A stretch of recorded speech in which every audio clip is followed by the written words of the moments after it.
بسم اللہ الرحمن الرحیم۔ السلام علیکم۔ پڑوسی کا حق اور اس کے ساتھ حسن سلوک کی تاکید کا بیان۔ النساء کی آیت نمبر 36 میں اللہ تعالیٰ نے فرمایا، تم اللہ کی عبادت کرو، اس کے ساتھ کسی کو شریک مت ٹھہراؤ، اور والدین کے ساتھ احسان کرو، نیز رشتہ داروں، یتیموں، مساکین، رشتہ دار یا قریبی پڑوسی اور اجنبی یا دور کے پڑوسی اور پہلو کے ساتھ بیٹھنے والے اور مسافر اور اپنے غلام، باندیوں وغیرہ کے ساتھ احسان کرو۔ بخاری اور مسلم کی حدیث ہے، حضرت ابن عمر اور حضرت عائشہ رضی اللہ عنہ سے روایت ہے کہ رسول صلی اللہ علیہ وسلم نے فرمایا، مجھے حضرت جبرائیل علیہ السلام پڑوسی کے ساتھ حسن سلوک کی ہمیشہ تاکید کرتے رہے، یہاں تک کہ میں گمان کرنے لگا کہ یہ اسے وراثت میں بھی شریک نہ ٹھہرا دیں۔ صحیح مسلم کی حدیث ہے، حضرت ابو ذر رضی اللہ عنہ سے روایت ہے، رسول اللہ صلی اللہ علیہ وسلم نے فرمایا، اے ابو ذر، جب تم شوربے والا سالن پکاؤ تو اس میں پانی زیادہ کر لو اور اپنے پڑوسی کا خیال رکھو۔ اسی طرح بخاری اور مسلم کی ایک اور حدیث ہے، حضرت ابو ہریرہ رضی اللہ عنہ سے روایت ہے، نبی اکرم صلی اللہ علیہ وسلم نے فرمایا، اللہ کی قسم وہ مومن نہیں، اللہ کی قسم وہ مومن نہیں، اللہ کی قسم وہ مومن نہیں۔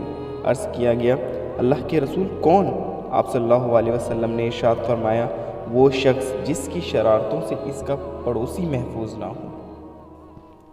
بخاری اور مسلم کی حدیث ہے، حضرت ابو ہریرہ رضی اللہ عنہ سے روایت ہے، رسول صلی اللہ علیہ وسلم نے فرمایا، اے مسلمانوں کی عورتوں، کوئی پڑوسن اپنی پڑوسن کے لیے کوئی ہدیہ کمتر نہ سمجھے، اگرچہ وہ ہدیہ بکری کا کھر ہی ہو۔ بخاری اور مسلم کی حدیث ہے، حضرت ابو ہریرہ رضی اللہ عنہ سے روایت ہے، رسول اللہ صلی اللہ علیہ وسلم نے فرمایا، کوئی پڑوسی اپنے پڑوسی کو اپنی مشترکہ دیوار میں لکڑی یا کیل وغیرہ گاڑنے سے نہ روکے۔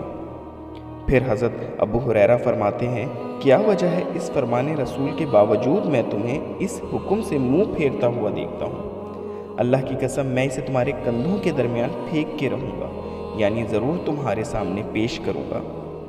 بخاری اور مسلم کی حدیث ہے، حضرت ابو ہریرہ رضی اللہ عنہ سے روایت ہے، بے شک رسول اللہ صلی اللہ علیہ وسلم نے فرمایا، جو اللہ اور یوم آخرت پر ایمان رکھتا ہے وہ اپنے پڑوسی کو کوئی نقصان نہیں پہنچاتا، اس کا خیال رکھتا ہے۔ جو اللہ اور یوم آخرت پر ایمان رکھتا ہے اسے چاہیے کہ وہ مہمان کی عزت کرے، اور جو اللہ اور آخرت کے دن پر ایمان رکھتا ہے اسے چاہیے کہ وہ بھلائی کی بات کرے ورنہ خاموش رہے۔